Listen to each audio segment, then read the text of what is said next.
The trouble is that people don't always agree. Well, then they should be made to. By whom? Who's gonna make them? I don't know. Someone. You? Of course not me. But someone. Someone wise. Sounds an awful lot like a dictatorship to me. Well, if it works.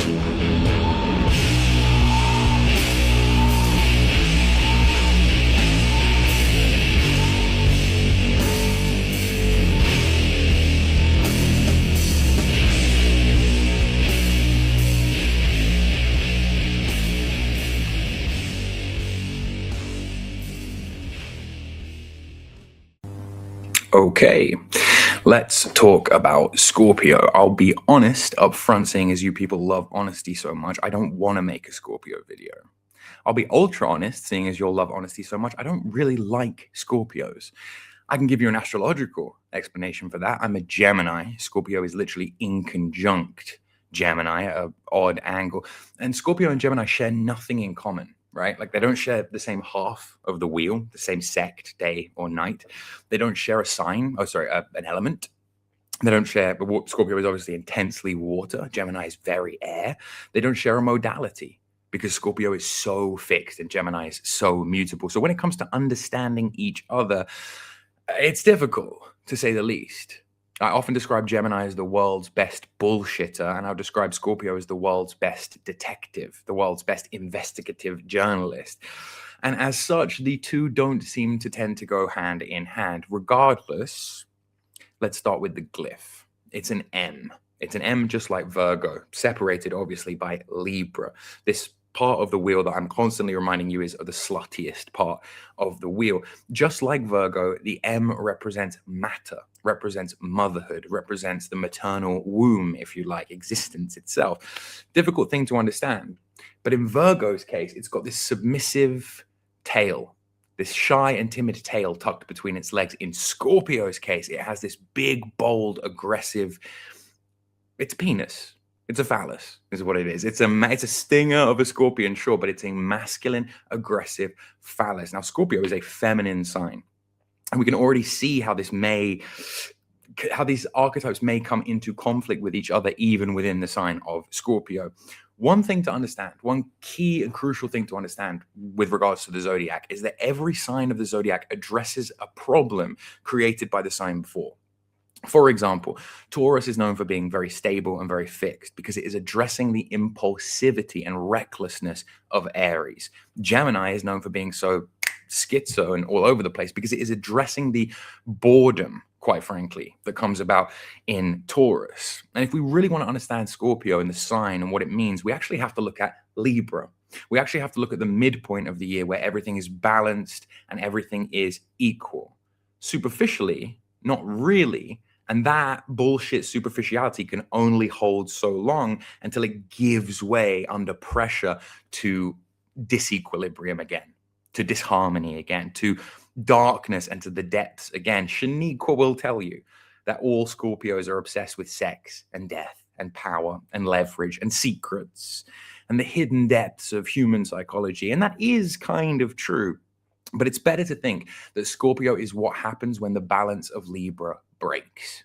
It's what happens when Libra gets sort of shattered and doesn't have anywhere to go. The question, the fundamental mechanism of question that Scorpio asks is, what is hidden? What lies beyond the depths? What can't we see? What balance wasn't addressed in Libra, and where does the power actually lie? If you look at the traditional rulership of the sign, it's Mars. According to the Greeks, before Pluto, Uranus, Neptune even came into the picture, the ruler of Scorpio was Mars. And this obviously gives it quite an aggressive, quite an assertive quality, but not the same way in Aries. It's important to understand that Aries is the masculine side of Mars, whereas Scorpio is the feminine side of Mars. So where Aries is very, very reactive and very, very reckless, Scorpio seeks revenge and takes its time and plots and plans and schemes. Just as much aggression, martial aggression as Aries, but subverted through feminine means, through gossip, through rally, through shame. Where Aries is impulsive, Scorpio is patient and plays the waiting game. And where Aries is obsessed with and concerned with speed and efficiency. Scorpio is concerned with inevitability and irreversibility and the things that you can't come back from, the things that will happen if we just wait for it. Elementally, of course, this is water. Modally, of course, this is fixed. And that's important because water is the invisible, emotional, psychic element that kind of holds the wheel together. But the fixed signs are locked and sustain energy. They're unyielding, they're stubborn, they don't give in. So when you take this psychic water energy and you fix it, you lock it in Scorpio, well, you get someone who is permanently emotional. You get somebody who is permanently emotional. Thinking about it elementally, it's good to think about deep, dark places of stale water, like underground, underwater, under ocean caves or swamps, a thick, dark, stinky swamp that you wouldn't want to go swimming in. That's how I would describe Scorpio. The seasonal logic, absolutely critical to understand because this is Halloween period. This is Samhain to the Celts. This is the bleakest, darkest time of the year where we must have a party. And as such, there is a real connection between sex and death, between Eros and Thanatos. Halloween is such a scorpionic time of year. We're going to put on disguises. We're going to wear masks. We're going to hide our identity. We're going to go out at night among the ghosts and the ghouls. And we're going to commune with the dead because the barrier, the veil between the worlds is so thin. Scorpio is, in the individuals born under it, as well as the time of year that it inhabits, all about contacting the dead and contacting the depths and crossing over to the other side. If you think about this in terms of the zodiacal man, Aries ruling the head, Taurus ruling the neck, Scorpio is the genitals, not the breasts in a woman. That's a secondary sexual characteristic, and it's ruled by Cancer, but the actual genitals, the penis, the phallus, the depths of the vagina, the hidden depths of the female vagina. And of course, this part of the body is not just the part of the body that sex is governed from. Arguably, sex is governed from the brain, but it's the part of the body where waste leaves. It's the part of the body that waste comes out of. It's the part of the body that governs birth, weirdly enough, in reproduction. And it's this sex-death equation, this sex-death Eros-Thanatos equation that will really help you understand the psychology of a Scorpio person, because in the Eros, there's the desire to merge with other people. There's the desire to create, to dissolve yourself, to make something new. And in the Thanatos side, there is a death drive. There is a stillness and a dissolution and an obsession with darkness and creeping, crawling death.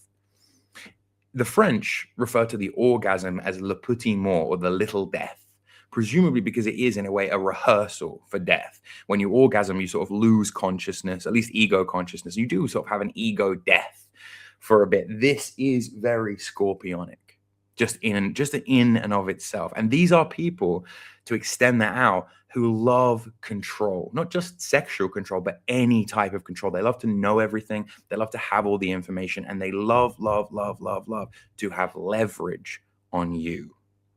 There are three symbols that were commonly associated with Scorpio back in antiquity. And of course, one of them is the scorpion, and it's worth examining. The scorpion is a fascinating creature because it is a animal made of water, ostensibly, made of jelly, basically. It's a water animal crawling around on land, and as such is very, very vulnerable to attack. Or it would be if it didn't have this giant fuck-off stinger sticking out of its tail. This delivery mechanism for penetrating, for injecting poison into its victims. If you ever want to know about Scorpio people, look at the mating and life cycle of the scorpion. It will tell you basically everything you need to know. But in them, there is attack as a form of defense. The Scorpio person has no ability to defend themselves emotionally, and therefore they lash out and they attack, and therefore they gather information, because one day, sometime in the not too distant future, very soon, somebody will betray the Scorpio person, or at least they think they will. So it's all about hoarding and gathering intelligence, because you're going to need it to use it against people at a later date. That, of course, is just the lowest form of the sign. There are more exalted symbols that represent more developed scorpionic people. There's the eagle, known for its longevity and its regenerative powers. Eagles can live something like 40 years if they don't get attacked by other eagles or die of starvation. And also the phoenix, which is this great mythical bird from antiquity that dies and is reborn. The eagle and the phoenix, a higher form, a more exalted form of the sign of Scorpio. Regardless, this is a sign that is obsessed, psychologically speaking, with obsession itself. This is a sign that gets extremely fixated. This is a sign that's extremely paranoid. Extremely paranoid. They're obsessed with truth, and they seek truth. They seek truth out no matter what the consequence. In fact, sometimes you might argue that they enjoy being sad, or they enjoy being hurt. They like the uncomfortable, painful truth. Sitting and wallowing in their own despair is very much where a Scorpio person is at home. They're an emotionally extreme sign. They're an emotionally volatile sign. And more often than not, their personality is built around revenge cycles. The personality of a Scorpio, particularly a Scorpio sun, is my ego is defined through crisis, through trauma, through pain. Very, very common for a Scorpio person to trauma dump on you 5 minutes after meeting you. In fact, that's how you know a Scorpio person likes you, is that they will dump all their trauma on you. And they consider this to be merging. They consider this to be like, I'm going to tell you my secrets, and now you're going to tell me your secrets. They don't understand that that most other people, especially non-water signs, do not function in this way. There is a huge tendency with this sign to self-sabotage. Again, probably because they like being at the bottom of the totem pole, probably because they like being down and out. There is something artistic and mysterious and sexy about being a loser. And Scorpio really, really embraces this. Addiction, cycles of crisis. More than any other sign are they prone to, any other sign than perhaps Pisces, are they prone to these tendencies? This is what the alchemists would call the Negrido, the dark night of the soul. But it's the Negrido of our year. It's the Negrido of all our collective unconsciouses. And as such, very interesting time to be born. When I think of Scorpionic individuals from history, there are a few that come to mind, but nobody stands out more than Niccolo Machiavelli, at least in how he's remembered. I don't believe Machiavelli was a Scorpio. In fact, I don't even think he had any planets in Scorpio, but he did have a Scorpio midheaven, and he is remembered. His legacy is as the most Machiavellian person of all time. In fact, it's named after him. Scorpio, Machiavellian. Scorpio, dark, plotting, destructive. Mercury was a Scorpio too, if I remember correctly. The shadow side of the sign is that they will be addicted to intensity. The shadow side of the sign is that they loop around domination or submission. The shadow side of the sign is that their identity is literally built on suffering and on trauma and on crises and on pain. I want to say the light side is this, that, and the other, but to be honest with you, even the light-sided ones share in these traits. I'll go planet by planet. If the sun is in Scorpio, you are going to have an identity, as I say, that is forged through secrecy, that is formed through hidden depths, that is formed through lying, to be quite honest. Like, no sign more than Scorpio claims to be loyal, but isn't. We spoke about it in the previous videos, how Libra, Virgo, Scorpio are the sluttiest signs in the wheel. But Libra and Virgo will at least be honest with you about how slutty they are. Scorpios lie, and they lie most to themselves. They really do lie most to themselves. If you consider this axis between Taurus and Scorpio, and consider that the axis is primarily concerned with value, but whereas Taurus is concerned with how much things actually cost and what things are actually worth, a tangible, realistic value, Scorpio is concerned with the value that's hidden, the value behind the scenes, the unnoticed, unrecognized value. Very, very difficult thing to get your head around. When they master it, when they're healthy, then they are people capable of understanding the psychology of others, probably better than any other sign. And very resilient people, capable of taking a lot of bullshit or putting up with a lot of bullshit. But with a sun in Scorpio, your identity is going to be built on suffering. You're going to be paranoid. You're going to be obsessive. You're going to think everybody is out to get you. And that's just the sun. The moon in Scorpio.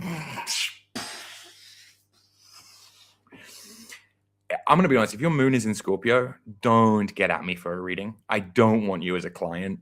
People will say Capricorn moon is worse. I'll give me a Capricorn moon in the trenches any fucking day. Give me a Capricorn moon to work with me in the trenches any fucking day. Scorpio moon, I wouldn't trust them as far as I could throw them, because the emotions of the person, not the ego and the identity of the sun, but the emotions of the person is in this fixed water, this complete psychic bombardment. And listen, look, Scorpio moon, the most psychic placement.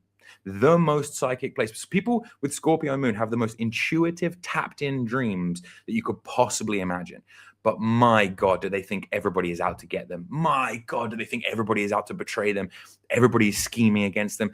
They always assume the worst intentions of everybody that they interact with. And because of their own power and paranoia, and because we live in a reality that's a mirror world where, the things you believe tend to often come true, self-fulfilling prophecies, because of this, people with Scorpio moon do get betrayed a lot.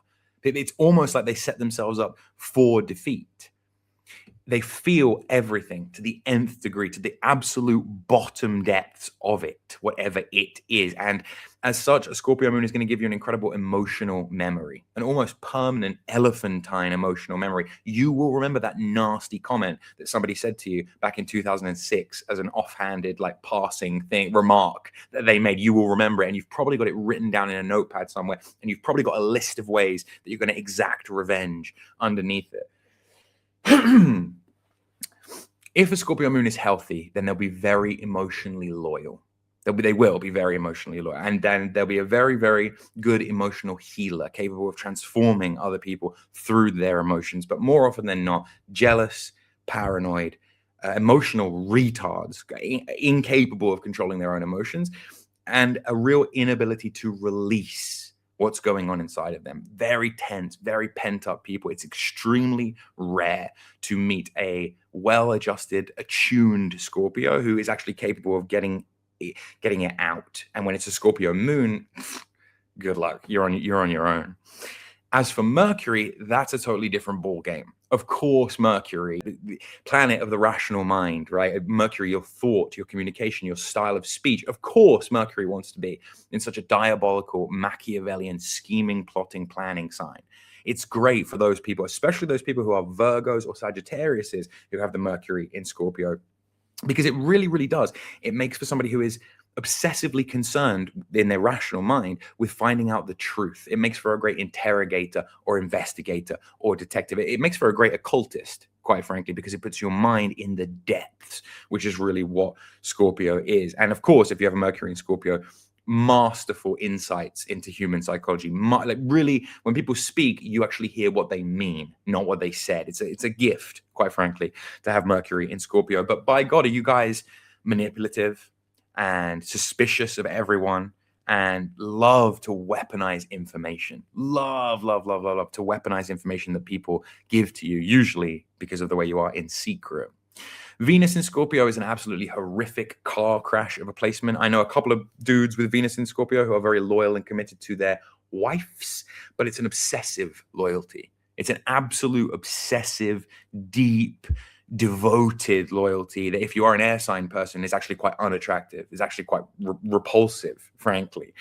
Venus, which is love, beauty, is all in Scorpio, is all about merging and possessiveness.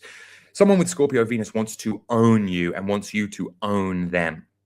If they get a sense that you don't really love them fully or you aren't really committed to them fully, they'll kick you to the curb and they'll probably cheat on you as well. And they'll do it in a way where they'll justify it in their head that they did nothing wrong because you were going to cheat on them anyway, right? Paranoid, obsessive, controlling, corrupt, emotionally corrupt. And they love emotional entrapment. Venus Scorpio, the kind of person who would trap somebody into staying in a relationship with them for a long period of time, assuming that they got out what they want out of it. You have to think of sex as a rehearsal for death. You have to think of sex as a little ego death. And that's why Scorpio people are sexy, because it's death. Not sexy in the way Leo people are sexy, radiant, but a magnetic, subversive sexual energy where you look at them like a deer in a headlights. It can be sexy, okay? It can be sexy and mysterious and cool, but more often than not, it's obsessive and it's controlling and it's paranoid. and not in a good way. Mars, however, if you put Mars in Scorpio, ruled, he is the traditional ruler and he's in his domicile, he's obviously having a great time because unlike Aries, which is, aggressive and assertive and whatever, it could be too reckless. A Mars in Scorpio knows what they want, knows how to get it, has already made a plan of how to get it, and knows who is in the way of them getting what they want. They're not reactive. They're not impulsive. They are concerned with inevitability. In fact, I would go as far as to say that somebody with Mars in Scorpio won't even fight a battle that they are not 100% sure that they will win. That's how much they're gaming the system. This Mars in Scorpio is the placement of discipline, of resilience, of surgically precise execution.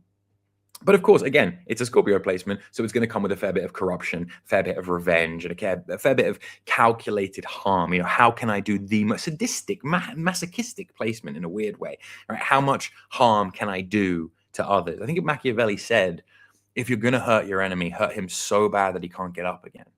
I think that's very fucking Scorpionic.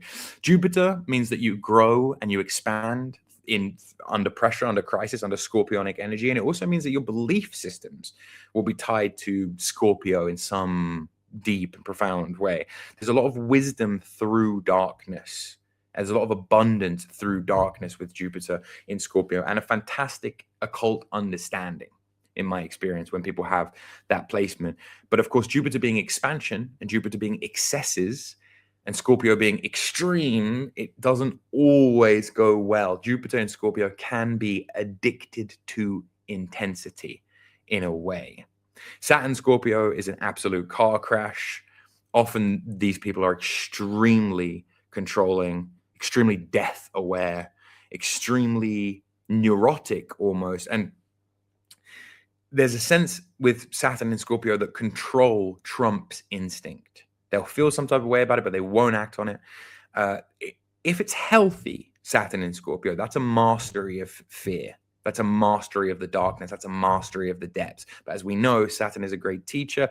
He requires a lot out of people. And the chances are that you're going to be repressed, that you're going to be extremely rigid, emotionally rigid, very, fickle, and that you'll have a deep fear of being vulnerable, or of being used, or of being manipulated, which will cause you to manipulate people yourself.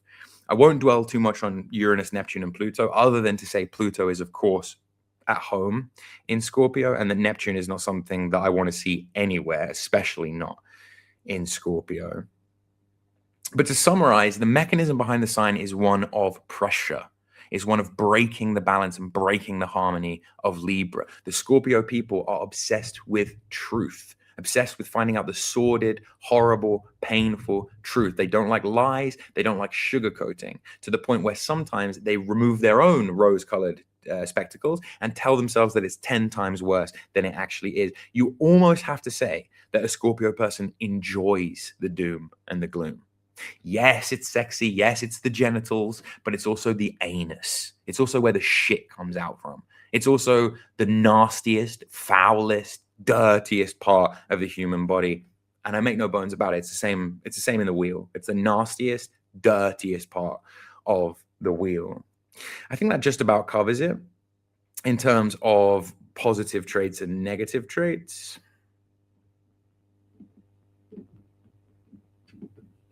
Sorry, I was just DMing a Scorpio girl.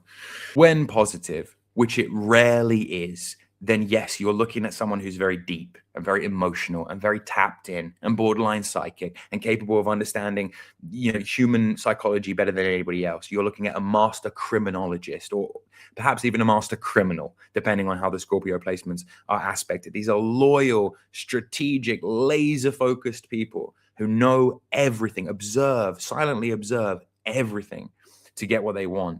A great deal of courage under pressure, as you would expect from a martial sign, and a great ability to transform either other people or themselves or their environment around them. Scorpio rising people, for example, constantly chopping and changing their identity to try and find who they are, but never quite fitting in. There is obviously a deep psychological insight associated with Scorpio. There is obviously a magnetism and a sexuality associated with Scorpio. But I have to be honest, that's what I'm here for. It's obsessive, It's jealous. It's orientated solely around revenge. It's paranoid. It's emotionally intelligent to be emotionally manipulative. It's self-destructive. It's self-destructive. It's addicted to intensity, addicted to crisis, addicted to pain, and addicted, frankly, to dysfunction. This is why Scorpio people have such hard lives. They like it. They want it like that. Like I say, if you have a Scorpio moon, stay the fuck out of my DMs. If not, if you just have other Scorpio placements, maybe even a stellium, hit me up. I can tell you how to stop being such an emo fuckface. Fucking hate Scorpios, man. I'm not gonna lie.